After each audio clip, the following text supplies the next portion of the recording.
কৃষ্ণচূড়া ফুল কিন্তু সামনাসামনি থেকে উপর থেকে দেখতে বেশি সুন্দর লাগে, মনে হয় যে বাংলাদেশের পতাকা, চারপাশে সবুজ, মাঝখানে লাল বৃত্ত। আজকে আমরা গিয়েছিলাম সিলেট শিল্পনগরীতে, আসলে যেটা ভিসিক আর কি, যেখানে সব ধরনের ফ্যাক্টরিগুলো রয়েছে। কোনো কারণ ছিল না এখানে ঘুরতে যাওয়ার, র্যান্ডমলি ঘুরতে যাওয়া। ভাবলাম যে এত সুন্দর জায়গা যেখানে পিউরিয়া, বনফুল, সব ফ্যাক্টরিগুলো আছে, আপনাদের সাথে একটু শেয়ার করি।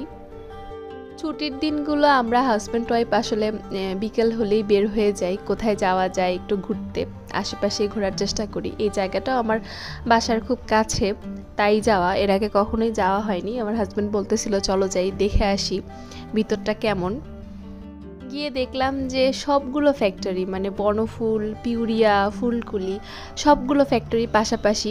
মানে যখন আমি এই শিল্পনগরীর মধ্যে ঢুকছি, ঢোকার পরেই পাউরুটি আর বিস্কিটের স্মেলে মানে থাকা যাচ্ছিল না, এত সুন্দর স্মেল আসতেছিল। আর ভিতরটাও খুব সিমসাম, মানে হচ্ছে বেশি মানুষ নাই, খুব কম মানুষ যারা এই ফ্যাক্টরিতে কাজ করে, শুধু তারাই। যদিও কোনো ফ্যাক্টরির মধ্যে ঢোকা হয় নাই, কারণ পারমিশন ছাড়া আসলে ঢোকাটা কেমন দেখায়, যার কারণে ভিতরে কিভাবে পাউরুটি বিস্কিট তৈরি হয় এগুলো আপনাদেরকে দেখাইতে পারি নাই, শুধু বাহির থেকেই দেখাইলাম যে ফ্যাক্টরিগুলো কেমন। যদি কখনো সুযোগ হয় তাহলে অবশ্যই কোনো না কোনো ফ্যাক্টরি ভিজিট করব, তারা কিভাবে পাউরুটি বানায়, কিভাবে বিস্কিট বানায়, এগুলো আপনাদের সাথে শেয়ার করব ইনশাল্লাহ। প্রতিটা ফ্যাক্টরির সামনে এরকম ছোট ছোট পিকআপ ট্রাক রাখা। আমার মনে হয় এইসব পিকআপ ট্রাকে করে দোকানে দোকানে প্রোডাক্টগুলো সাপ্লাই হয়। আমরা যখন গিয়েছিলাম তখন প্রায় বিকেল, আসরের আজানের পর পর, আর ওয়েদারটাও বেশ ভালো ছিল, গরম থাকলেও বাতাস ছিল। আমরা দুজন মিলে প্রায় পুরোটা ঘুরেই দেখার চেষ্টা করছি, বেশি খুব একটা বড় না, ছোট্ট একটা জায়গা নিয়ে এই সিলেট শিল্পনগরী, এই জন্যই আর কি পুরোটা ঘোরা হয়েছে, পুরোটা ঘুরে ঘুরে দেখলাম। প্রায় 10 মিনিটের মতো ছিলাম, বাইকে নিয়েই এই গলি ওইগুলো ঘুরছি। যদি সুযোগ থাকতো আমি এই ফ্যাক্টরিগুলো থেকে পাইকারি দরে আমার বাসার জন্য পাউরুটি নিয়ে আসতাম।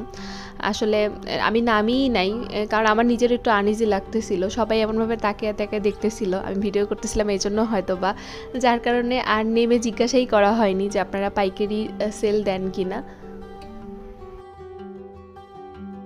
যখন মেইন রাস্তা দিয়ে যাওয়া হয়, মানে জাফলং যাওয়ার সময়, এই শিল্পনগরীর এই এরিয়াটা পার হওয়ার সময় একদম অনেক দূর থেকে পাউরুটির স্মেল পাওয়া যায়। তো আজকে আসলে সামনাসামনি গিয়েই দেখলাম, রাস্তাতেই যদি এরকম স্মেল পাওয়া যায় তাহলে ভিতরে কি অবস্থা আপনারা বুঝতেই পারতেছেন। ফ্যাক্টরির প্রোডাক্টগুলো এইখানে এই যে ট্রাকে লোড হচ্ছিল। খাদিমের ওই পাশটা যে এত সুন্দর আমার আসলেই জানা ছিল না। আমি অনেকের ভিডিওতে দেখছি খাদিম পাম বাগান, খাদিম জাতীয় উদ্যান, শুধু দেখাই হইছে। আর ওই সাইডে যে এত বড় বড় চা বাগান, এটাও আমার আসলে জানা ছিল না। মানে আমি গিয়ে পুরো অবাক হয়ে গেছি, যে আমি তো ভাবছিলাম যে শুধু মনে হয় এয়ারপোর্টের এইদিকেই চা বাগান, কিন্তু ওইদিকেও যে এত বড় বড় চা বাগান আমি না গেলে আসলে জানতামই না। এখানে খাদিম চা বাগান, এটা তো বিশাল বড় চা বাগান, আর ভিতরেই হচ্ছে খাদিম যেই ন্যাশনাল উদ্যানটা ওইটা ছিল। এখানে আরও একটা জিনিস ভালো লাগছে এই রাস্তাতে যাইতে যাইতে, যেটা হচ্ছে কয়েকটা ঘর ছিল, মানে একটু পরপরই না একই রকম বাড়ি। ওই যে আমি এর আগে একটা ভিডিও দিয়েছিলাম যেটাতে ছিল হচ্ছে ভ্যালি সিটি, যেরকম সবগুলো বিল্ডিং একই রকম, এখানেও এরকম, মানে সবগুলো বাড়ির ডিজাইন একই রকম।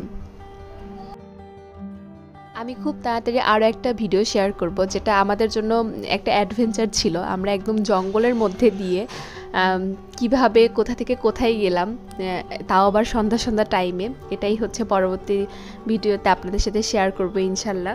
এখানেই হচ্ছে সেই বাড়িগুলো, খেয়াল করলেই দেখবেন। আসলে বাইকের উপরে থাকার কারণে আর কি স্লো ভিডিও করতে পারি নাই, ভিডিওগুলো খুব ফাস্ট হয়ে গেছে। মানে প্রত্যেকটা বাড়ির স্ট্রাকচার একই রকম, একই রকম ডিজাইন, বাসার সামনের ডিজাইনগুলো একই রকম।